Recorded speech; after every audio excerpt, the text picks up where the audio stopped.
Hi, everyone. Welcome to Sudbury Interviews. Today we have a very special guest, Mark Mannisto, and he is the founding president and director of the Sudbury Performance Group here in Sudbury. They're running a lot of activities locally, and we'll be speaking with him about that today. Before we begin, you can find us on Sudstown and join the conversation. If you would like to be a guest on the show, please reach out. Hey, Mark, thanks for coming on. Danny Starr, how are you doing? I'm doing really well.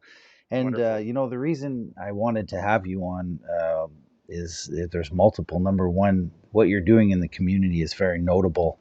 And you've actually been mentioned several times on the show. You're episode 22, and I've had a lot of musicians on, and they've mentioned you by name. Oh, well, So, that's nice. yeah, how are you? I'm doing wonderful today. It's always a good day when you're out in the community and you're working with local artists. So, were you guys when you started this? Were you in the Trevi?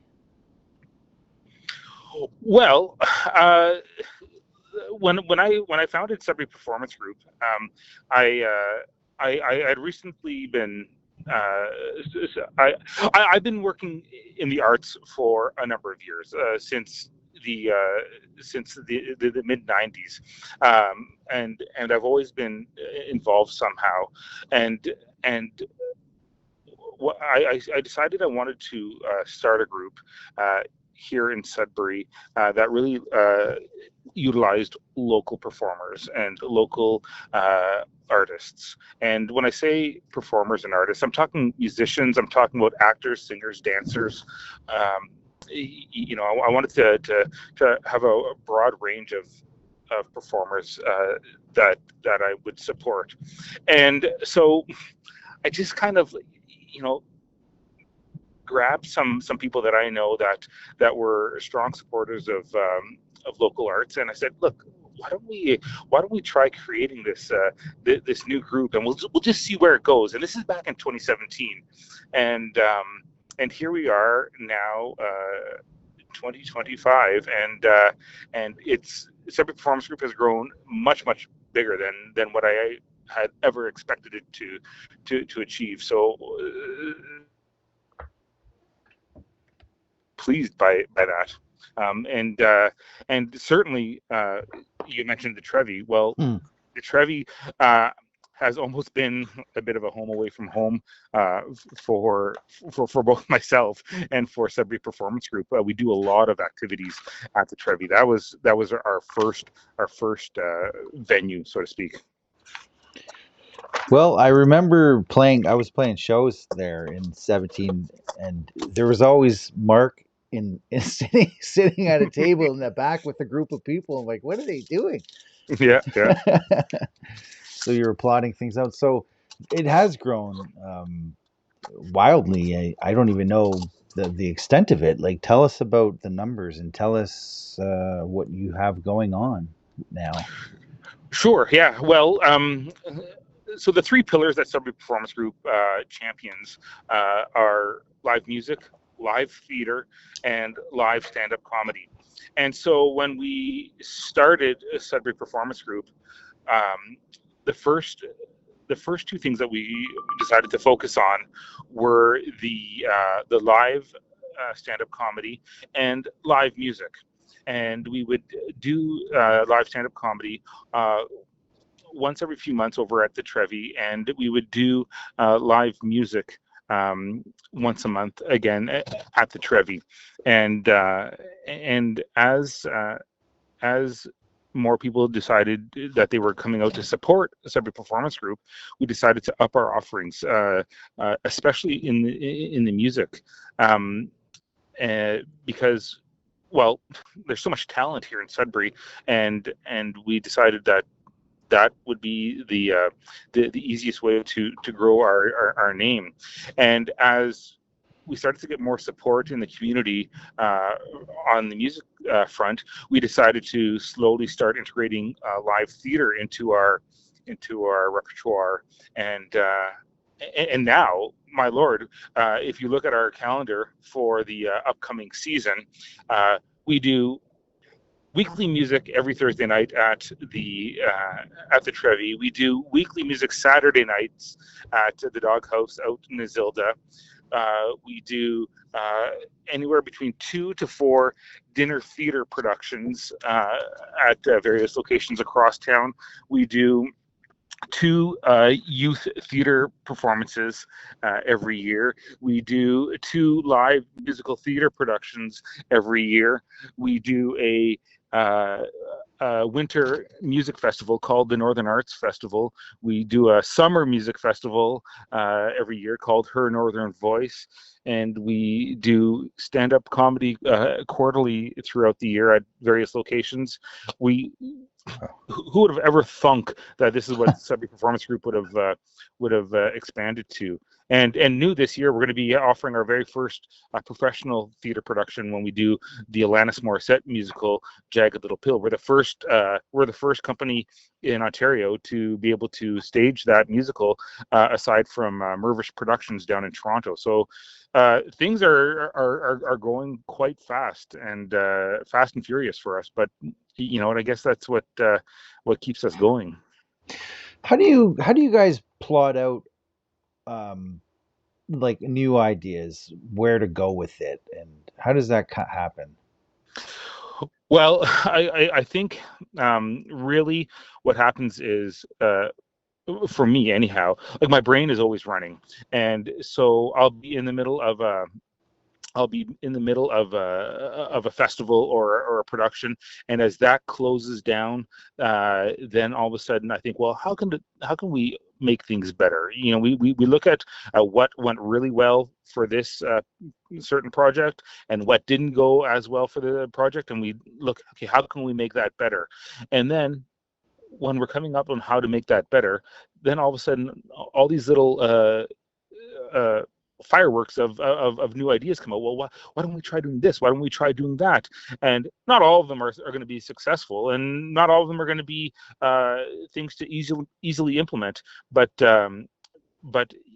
these sparks just come out, and I'm always writing down. I'm writing in a notebook, or I'm like typing notes on my computer, and then once I kind of have a bit of a framework, I just talk to the people that I know and I trust, and and and can that I know will be able to help, uh, build upon these ideas, and then that's where these crazy ideas come from. For example, here's a great example for our Her Northern Voice Music Festival.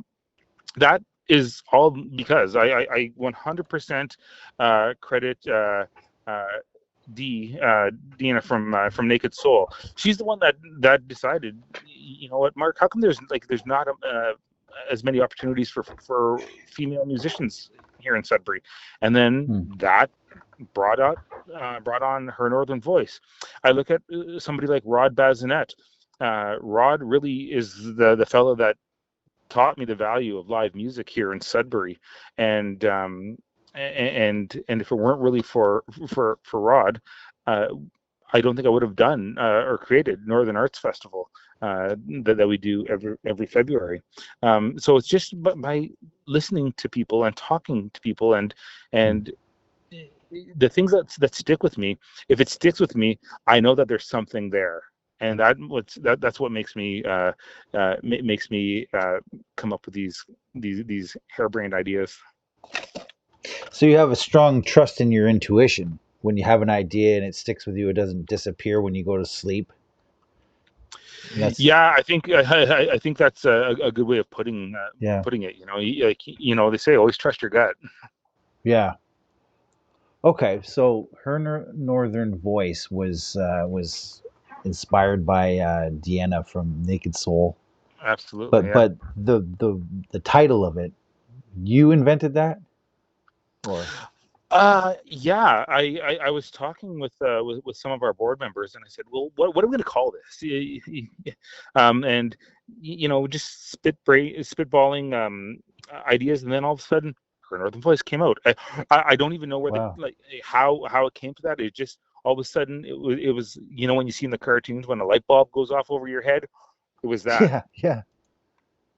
It sounds like it's divine almost, like it's flow. You're channeling some really creative energy for sure. Absolutely, and it's really cool because we started off with Her Northern Voice, just doing like featuring local musicians, and then the past 2 years we've even been bringing some female musicians in from all across Northern Ontario, um, which has been really interesting because uh, I'm seeing a little bit of success stories happening because some of the musicians that we've brought in from last year's Her Northern Voice festival, they've been able to book their own gigs now in Sudbury, that they wouldn't have done had they not come up to Sudbury for our music festival. Mm. So I'm quite proud of the fact that they're using this opportunity to get more eyes on their product and on their voice, and and and that's the whole idea. It's all about the artists. So the ripples of your work are affecting other people, other cities. Well, I'd like to think so. Yeah, it Um, sounds like it. Well, I mean, just the number of, I don't know, like there's people that you're always kind of rolling off people's lips, Mark. You're a popular guy, and the work you're doing is affecting a lot of people in a positive way, the whole community. well, I I hope really you know appreciate that. you know what? Sometimes I go home and I think, oh, why am I doing all this? Because I just, you want everything to be as successful as it can be, and you're always going to run into roadblocks, and um, and so sometimes when things just don't go the way that I had initially planned, I, I take it very personally, and I try to tell myself, Mark, you can't take stuff like this personally. It's business is business, but I I I, I know it's a fault of mine. I just can't. I everything I do is very personal because this every performance group is my baby. But then every once in a while, somebody will mention something that will say, you know what, Mark, thanks for doing that, and when I hear things like that, it reminds me this is why I'm volunteering my time because Mm. I get nothing out of Subject Performance Group. I'm a volunteer. We're all volunteers. Yeah. Our board of directors. Um, uh, when we're booking our music, uh, we make sure that all the money goes directly to the musicians, and even with our performers that do our theater shows. Uh, Again, we do it for them to be able to get the standing ovation at the end of the night. So when every once in a while when somebody mentions, hey, you know what, thank you for doing this, that's what reminds me, okay, this is why we do what we do. A great example is just at dawn, I she had sent me a text a few days back, and for some reason I'm very bad at checking my text messages, and so last night I came across the text. Oh, Aunt Dawn had sent me a message, and she just said, Mark, you know what, thank you for what you've been doing. Like, you don't know how much you've changed my life by Hmm. booking her to go from the open mics to all of a sudden doing her own professional gigs, and now she's getting booked all over the place because she's an absolute incredible talent, and that was just so nice to hear, and so stuff like that really means a lot. So everybody is this volunteer. You're all volunteers. Like nobody's paid for any of this. None of us are getting paid for any of this. The whole point of Wow. Subject Performance Group is to make sure that the artists that we're working for are they're the stars. They're the people that need to be out and seen. We Wow. none of us collect a paycheck. That's that's extraordinary. So tell us about this massive 50-50 draw you're cooking up.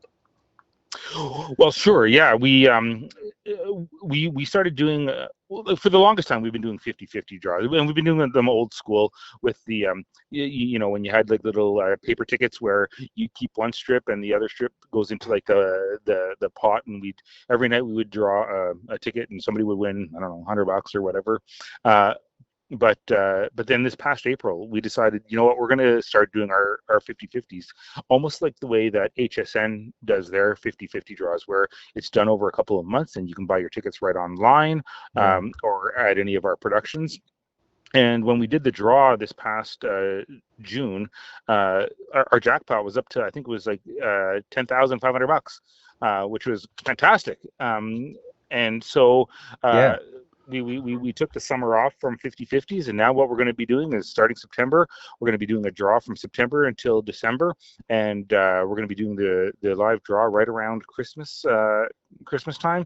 So wouldn't that be like a great great Christmas present, is to win, like $10,000 on Christmas Eve.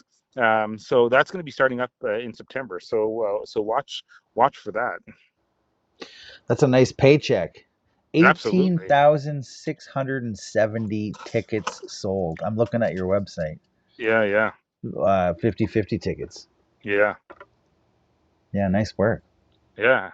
So Was the that community's really gravitated to that. So I'm quite pleased. We had no idea how it was going to go, because again, as I say, we've been doing it the old school way with the paper tickets, where um, Dorothy, our 50/50 seller, she would rip the tickets up, and you'd get your half, and she would put the other half into the draw, and then every night we would do a draw.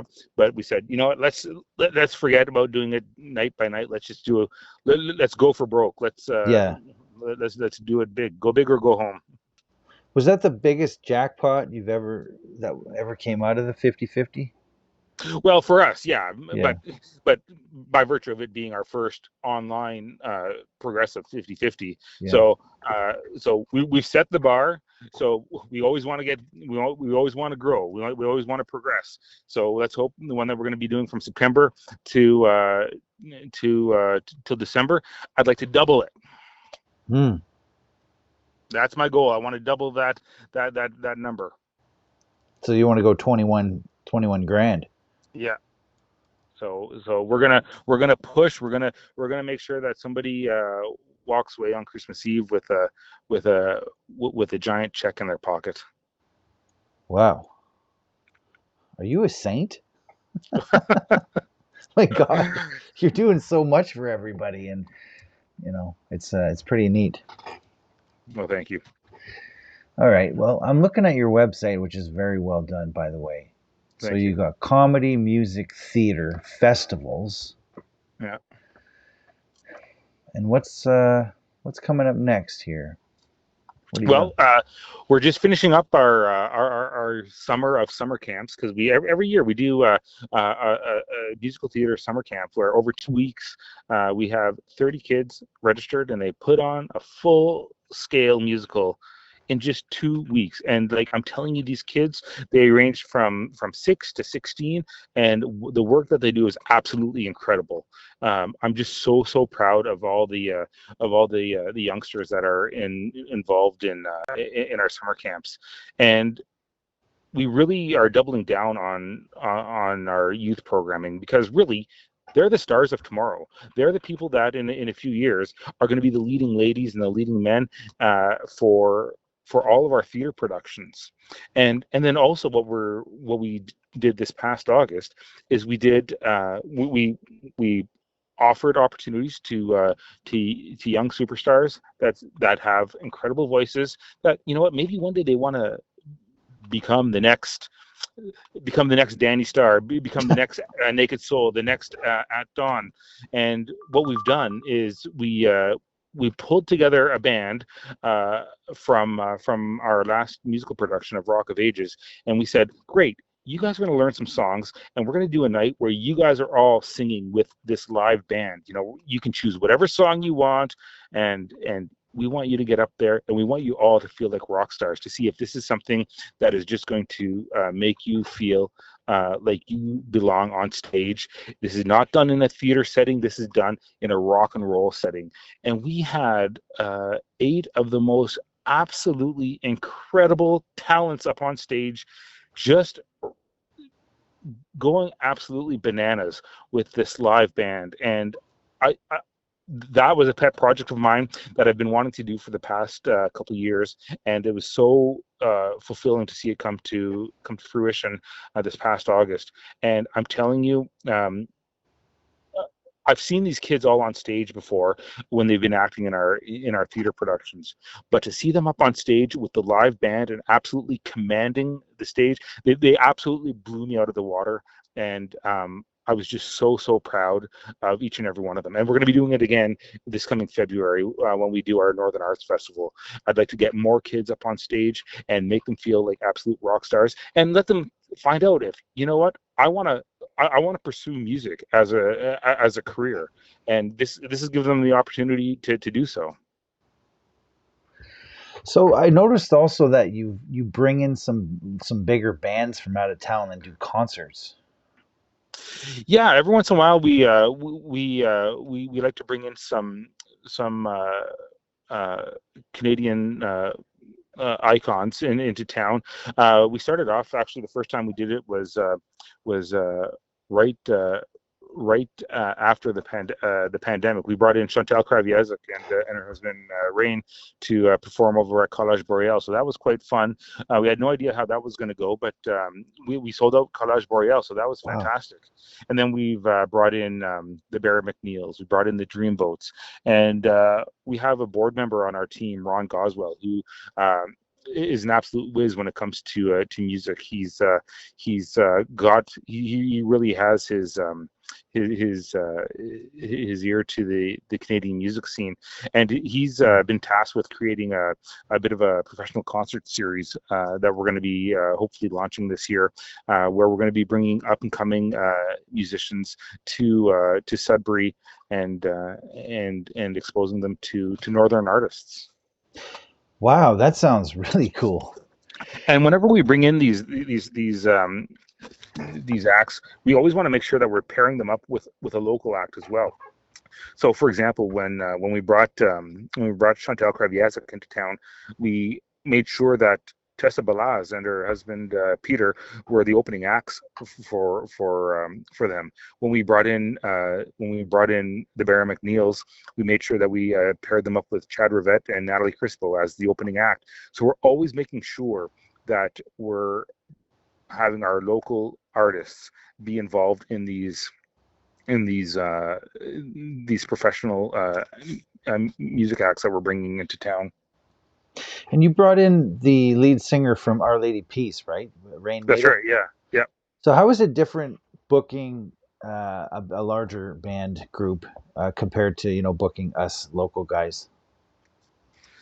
Um, well, you know what? I would say like the biggest difference is just the dealing with the management of these groups, because they when I want to book Danny Starr, I'm able to pick up the phone and say, "Hey, Danny, are you available for a gig at the Doghouse next Saturday?" And you can look at your calendar, you can say yes, no, maybe so.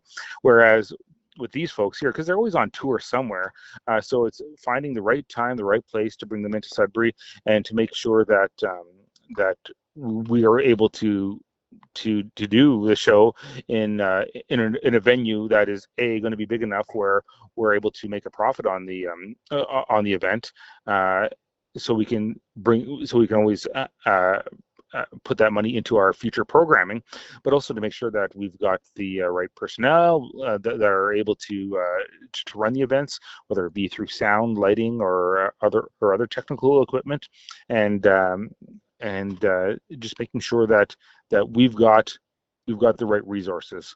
But other than that, when it comes down to dealing with the artists themselves, there's no difference. Like they're all they're all people that just like to perform. Like really, there's no difference between Rain and Danny Starr.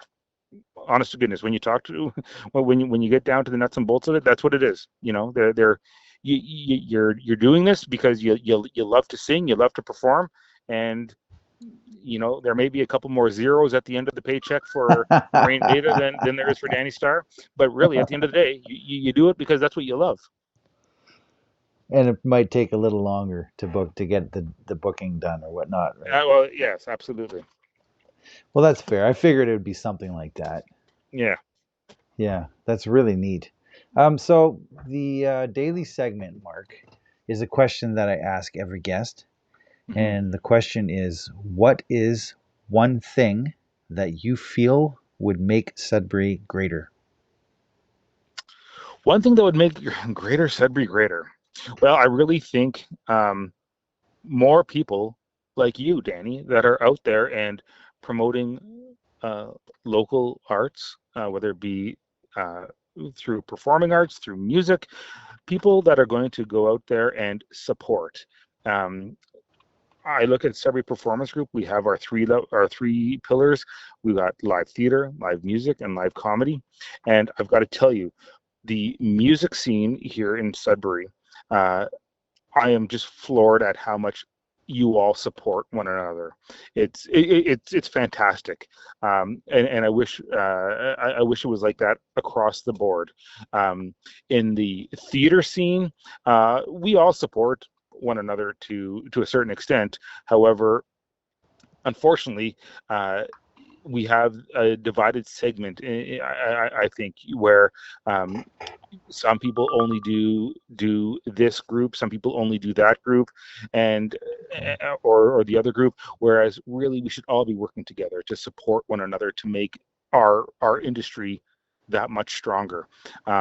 And Danny, like really, like the work you're doing with this podcast and with your website is just it's incredible. You're making sure that people are getting out and knowing about these musicians, knowing about these artists, getting their story told. That's what we need. We need people to go out Mhm. and to support all arts and all artists. Well, Andy Lowe was episode number 3, and he Hmm. mentioned you by name, and he also said that that the music scene in Sudbury is better now than it's ever been since he immigrated here. I can't remember the year, but 30, 40 years ago. He said it's Right. better now, I assure you. That's what he said to me. And, it's episode 3 if you want to listen to it. But how do you feel about that?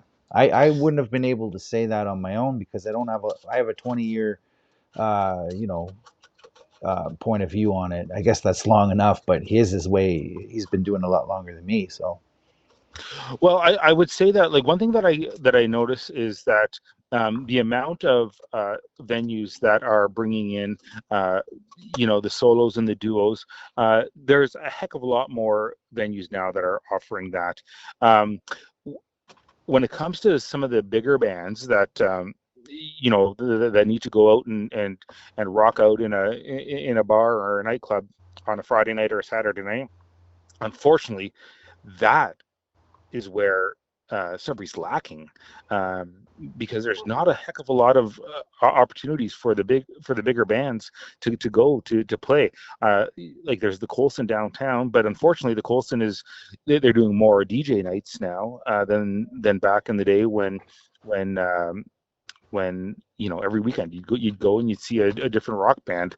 Um, so it's unfortunately it's that's where it's lacking. But certainly, Andy is right. The amount of establishments in town that do the solos and the duo gigs, it's great, and I'm so happy that more and more artists are able to get out there and book themselves to perform, and I see the local music scene, uh, the amount of performers that are out there expanding for sure, for sure. yeah, that's great news. There's a new generation down there that I haven't um, witnessed yet.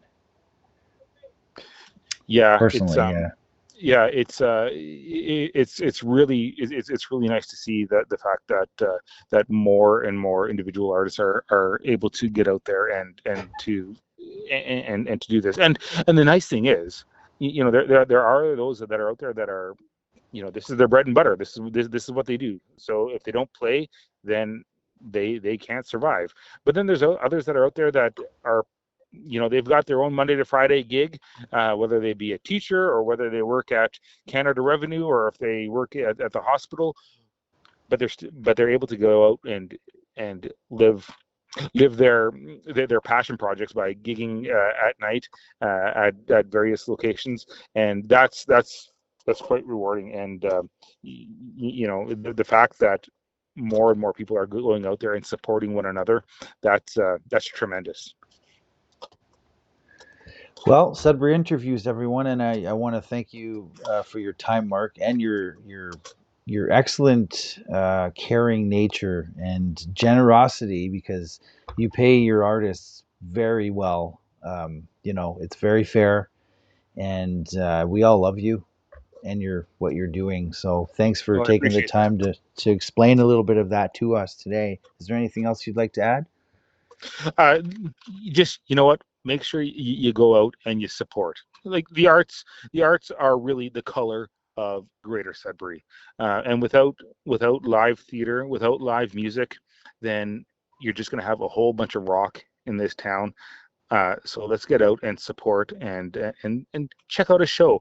Uh, Go see a play. Go check out some stand-up comedy. It doesn't matter who you're seeing, which company you're seeing. Just go out and support the arts, and you're going to make Greater Sudbury greater.